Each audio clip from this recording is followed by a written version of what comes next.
Well, after an unforeseeable end, Bates Motel takes things in a whole new direction in a brilliant start to the final season.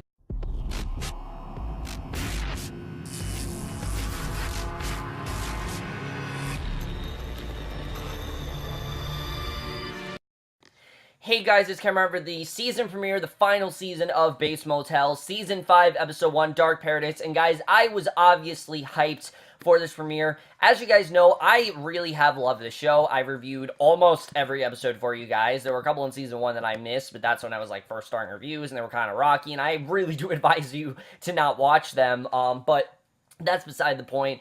As you guys know, last season I absolutely loved. It was in my top 15, top 20 TV shows of last year for a reason. I think it's as good as the show possibly got. And what I really loved about last season, that it took a lot of risks. I mean, it went in some directions that we didn't expect to go. We expected to go in this season, but not last season. That, of course, was the killing of Norma. And with that came a lot of uncertainty about where the show was really going to go. I mean, if you guys remember, my review for the finale was basically, I don't know, this could happen, but we'll see if it actually happens. I was very unsure of where we were really going, and I have to say that after this premiere, I still really don't know where we're going, but I really did love this episode overall. I thought this was an incredible start. This is essentially a repilot. That's what this basically was. This is reintroducing us to the characters, reintroducing us to the world, and really, I mean, it's a whole new show, very much so, and I definitely really did love the way that was done here. But let's just get into this episode because there is definitely a lot to talk about, and I definitely really did love the way this was done. So we start off, and we pick up 2 years after last season's finale, and it begins with a record playing, and Norman's asleep in his bed alone. Norm wakes up to his imaginary dog, Juno, so you already know that he's a bit more crazy than he's been, you know, because Juno died back in Season 1, which was a cool callback. I like the way they did that, and there are flowers next to his bed, and there's lingerie draped in the bathroom, and there are mothers, and Norman gets dressed in a suit, dons a name tag that says manager, and when he gets downstairs, Mother has prepared breakfast for him. Of course, I'm going to call her Mother because it's not actually Norma. It's clearly just his subconscious acting like Norma, but it's not actually Norma. But I did like that she was back. I thought it was very cool the way they kept Vera Farmiga on the show. You know, she really is incredible in the show, and I was very happy to see her back here, and the two sit down to eat. Norman updates Mother with some changes he's made at the hotel, and Mother says that it's hard for her to always stay in the house, and she wishes that she could go into town with him. But as we know, she's a figment of his imagination. So she resides, you know, mainly just at home. That's the only time he can really conjure her up. And Mother walks her son to the door, says she'd give a million villages just to be with him in the house forever. And as the door shuts, she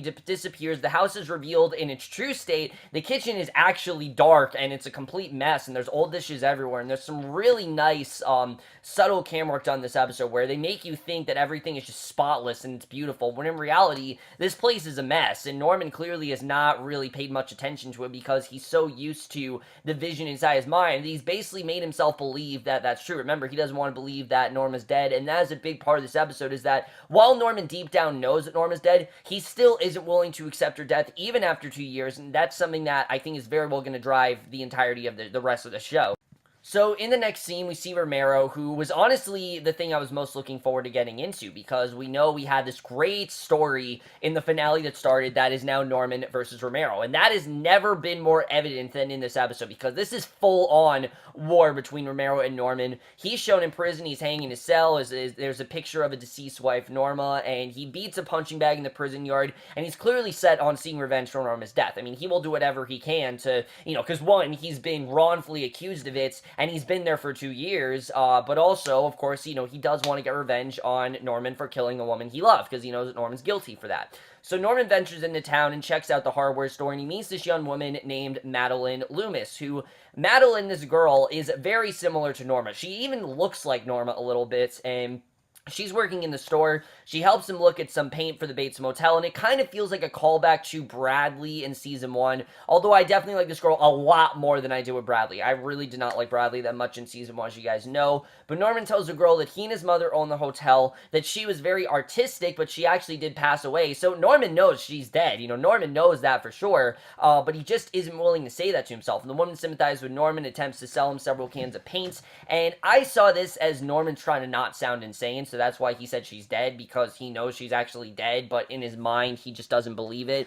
But he tries to pay for the pain. He discovers that he has the wrong wallet. He becomes very anxious, tells the woman that he found the wallet in the motel, and he meant to put it in the lost and found, and again, very well done scene there. But in the meantime, Romero attempts to call a phone number while in jail, but the call cannot be completed, and we get to that much later. There's a big reason why he's calling this phone number. You know, we don't really know what that's about, but we get into that a little bit later. Norman then goes home and asks Mother about the wallet, saying he doesn't remember checking in the man on the ID from the wallet, and Mother tells Norman to just put the wallet in the safe just in case, and if you can't tell, Mother is a big part of this episode. I mean, she's still just as big a part of the show as ever. It's just this is more Norman's subconscious than is the actual Norma, and she tells him to put the wallet in the safe just in case, so he leaves the house, and we then see Dylan and Emma, who, those were the two characters that I was most uncertain about. I knew we were going to see them in the show. They're not dead, obviously. We're going to see them. You know, Dylan and Emma, we've had so much stuff with them throughout the years. They're not just going to forget them. However, I did not expect them to play the role that they did in this episode, and potentially this season, because to me, it looks like they're playing a much larger role than I anticipated. I anticipated that we'd see them every now and again, you know, that maybe they go to the motel, or,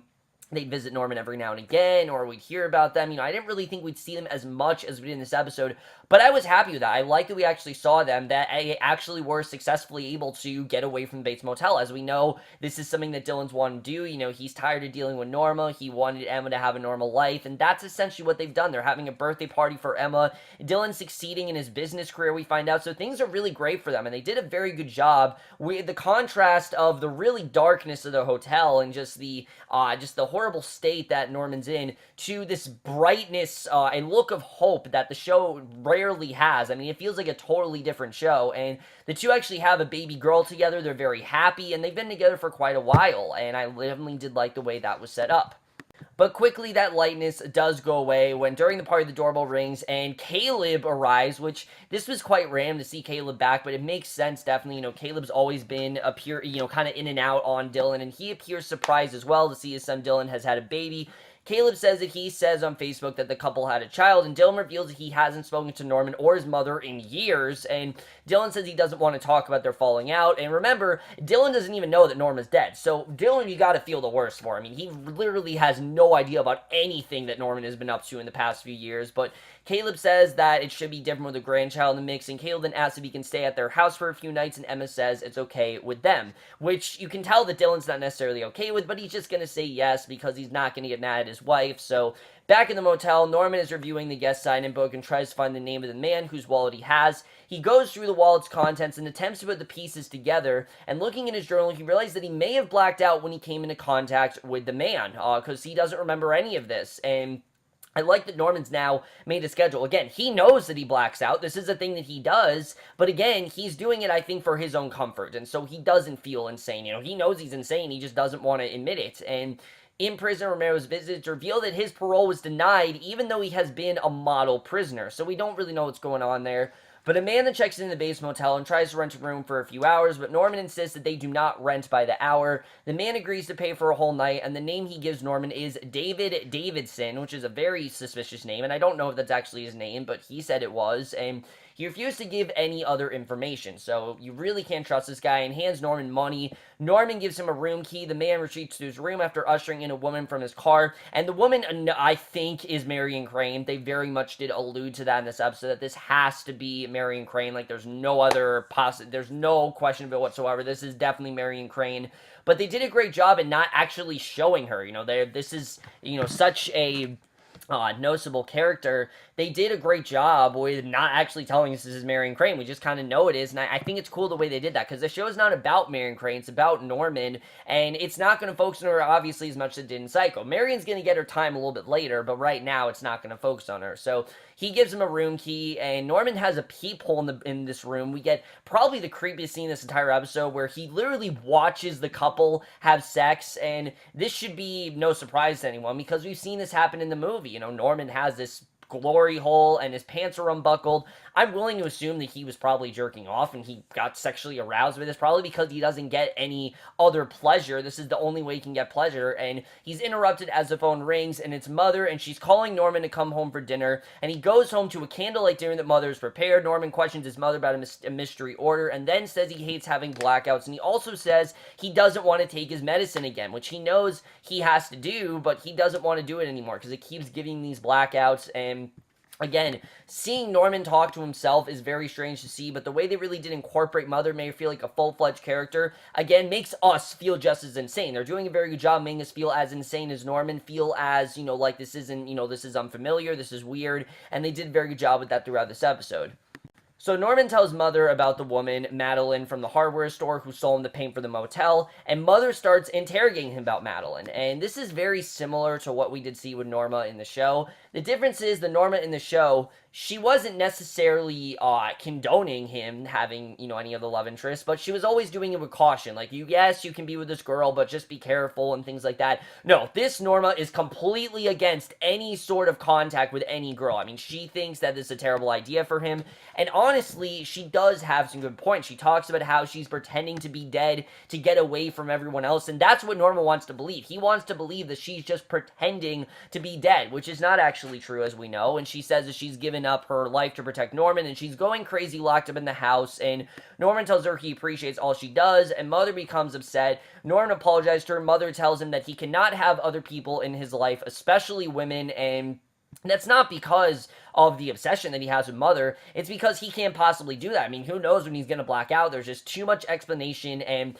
that's something that Norman is really not taking into account. And he genuinely does like Madeline. You can tell he genuinely does want to be with this girl. And she says that her job is to protect him and that she leaves the table in a huff, and he's laying next to Mother in bed as she's sleeping. He leaves the room. We see the bed's actually empty. Again, a really nice visual cue there, but Norman walks down into the basement, hugs his dead mother's lap, asking her what dream he's in, because again, he doesn't want to believe she's actually dead. In his mind, she is very well alive, and she's telling him exactly what and what not to do, but we know that's obviously not true. This is the reality. The reality is that Norman's been dead for 2 years, and he's keeping her in his basement, which again, is nothing we should be surprised about because we saw that in the movie, and I did like that touch that they had there with that, with him having her, locked up in his basement and harboring her there. It's creepy as hell to think about, but it makes sense for Norman because, again, he wouldn't be able to live with himself if he knew that his mother was dead. He needs his mother in his life. That's the only thing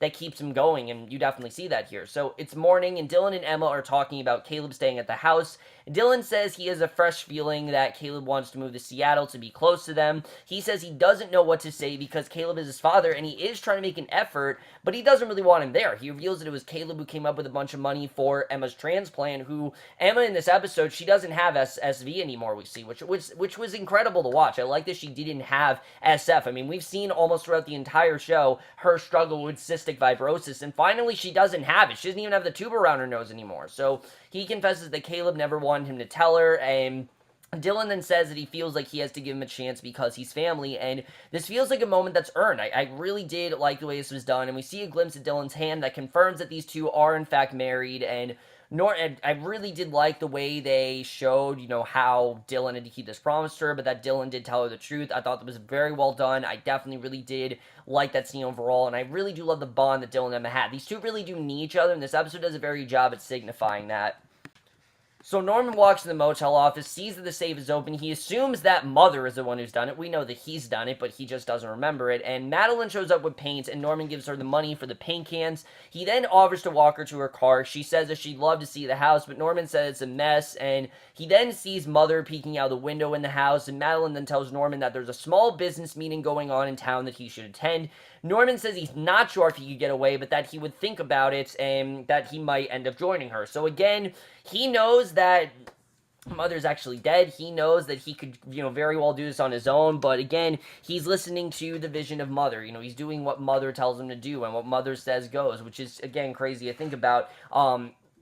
But unlike Psycho, he's not making Madeline think that his mother is alive, which is, again, something that's very different from Psycho, which I actually do like the way this is going, because it makes Norman so much crazier. I mean, Norman feels a lot crazier by saying that he knows that his mother's alive, but deep down knows that she isn't alive, and knows that she actually is dead. It just makes him so much crazier, and I love the direction that's going. But Emma then wakes up to find Caleb eating some leftover birthday cake, and Emma reveals to Caleb that the pregnancy was not planned, but that she was happy, and she thanks him for helping her get her life-saving surgery and says that she will always be grateful, and I like this. We haven't really seen these two interact a ton, and she then tells him that he has to leave, saying that his staying would put Dylan in an impossible position, having to lie to his daughter, and she's just not gonna, she's just not gonna do that. She's not gonna let him lie to his daughter. And she says that she wishes things could be different. So Caleb sadly agrees that he should leave and that she shouldn't worry. And he's actually upset. He actually did agree to leave. I was surprised by how chill Caleb was over it, but I think he just realized that his staying there, this was not the time to stay. They have this great life and he's kind of invading it. And this really does put Dylan in a very uncomfortable position that he really doesn't want to get into. Dylan has been living this great life and he doesn't want Caleb to ruin, even though Caleb is much of the reason why Dylan's been successful. I think Dylan knows that, but at the same time, he knows that Caleb's just there probably just asking for money or something like that, and he just doesn't want to deal with him. So it's sad to see Caleb go. You can tell deep down he really did want to connect with Dylan, but he just knew it wasn't his place. So back at home, Norman grabs the car keys, tries to leave the house to attend this town small business meeting, and Mother's knitting and tells him he cannot use the car because he isn't supposed to be driving, and she says it's because of his blackouts. Mother then tells him to just walk, and Norman becomes upset, insisting that he will drive. He starts to back up the car, and Mother appears to be standing right in back of the car. She says that she knows what he's doing and that she knows everything about him. She says that he keeps doing things, it creates more work for her. She literally grabs him by the ear, walks him back up to the house and down to the basement, and this entire thing, you're just thinking, Norman's all by himself. What is really happening here? Like, is Norman literally dragging himself back? I mean, it's crazy to think about, really. But she says that, she asks if he wants her to see what she does for him. She then makes him look into a freezer. She says the man from the wallet showed up at the motel, and she finally gets to the big revelation that, really does, I think, change the way the season's gonna go. Because after hearing all about the wallet, she finally tells him the man from the wallet showed up at the motel to actually kill Norman, and she murdered the man to save Norman, which basically means that Norman, again, killed an innocent man. And Mother cries that the world is full of bad people, not they die without each other. And this scene was so creepy. I mean, between the music and, Vera Farmiga's narration, I mean, just something about it was just so creepy to think about and so haunting. And Norman looks in the freezer, see a bloody corpse, says they have to get rid of the body. Mother says they need the car and was just going to dump the body somewhere while Norman was out. So the two wrap up and they carry the corpse out of the house. They put the dead man into the trunk of their car, and they're shown rowing on a boat together when Norman asking why people are trying to kill him. And again, a very nice callback to the very first episode. The end of the first episode is very similar to this, but Mother says she really doesn't know why people are trying to kill him, again, because Norman doesn't want to believe that she's actually dead. So Norman stops the boat to dump the body in the water. When a cell phone of the victim begins to ring,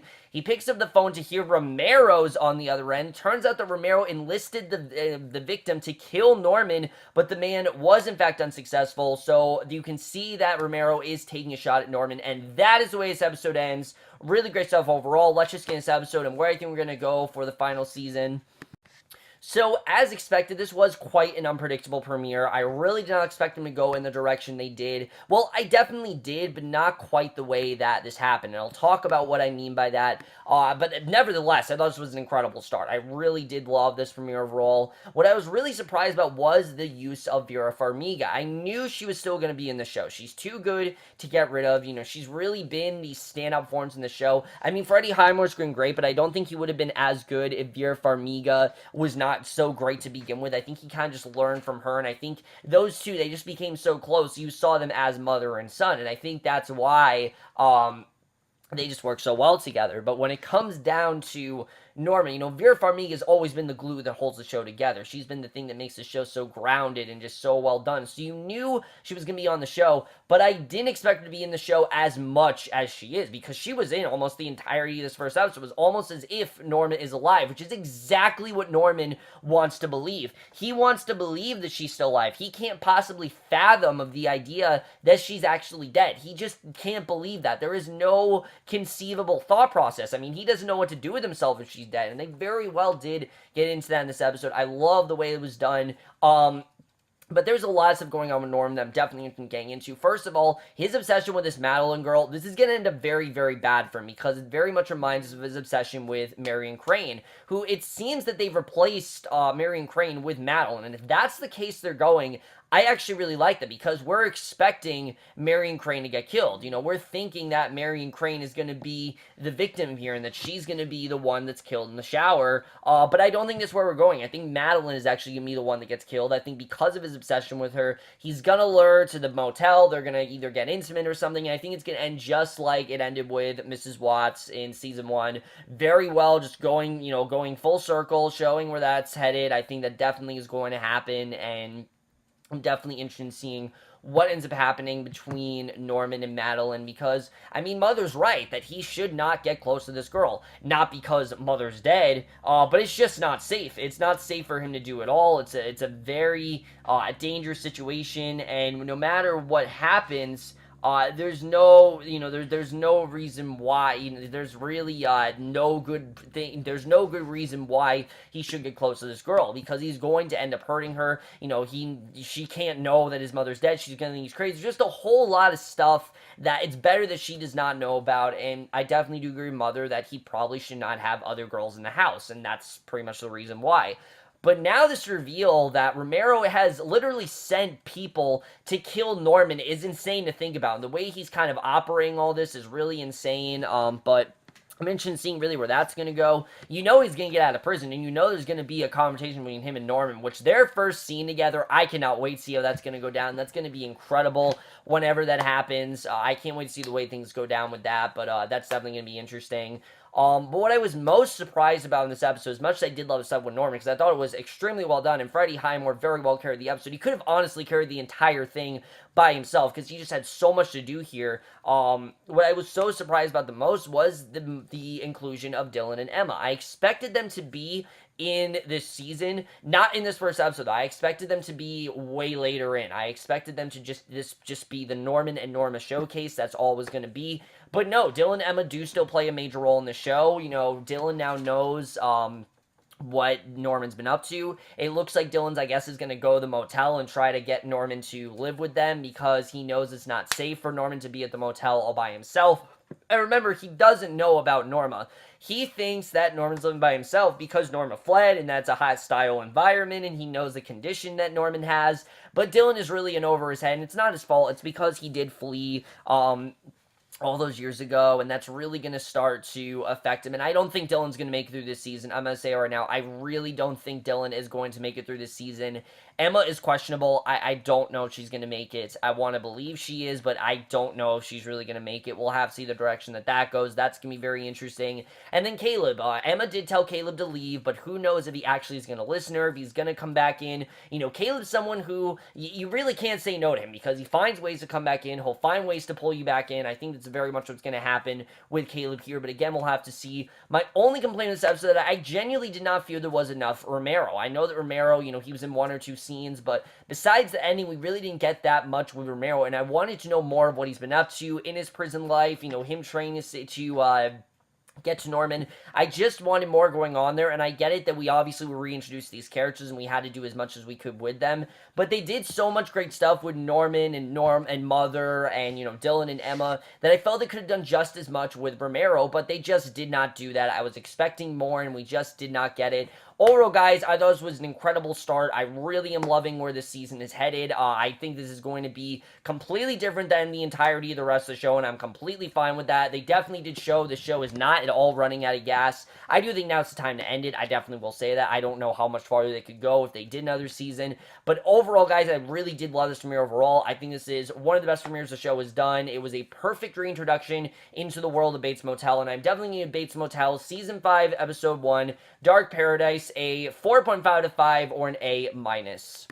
So in this episode of Bates Motel, let me know what you guys thought of this episode overall. Do you like where the show is headed? Are you surprised by the direction that they decided to go? And I was definitely surprised with some of the things that ended up happening. I thought there was also some great callbacks to the last few seasons, but that's my review. Hope you guys enjoy it. We'll see you guys in my next video, which will be for Agents of S.H.I.E.L.D., and we'll see you guys for that. Okay, bye.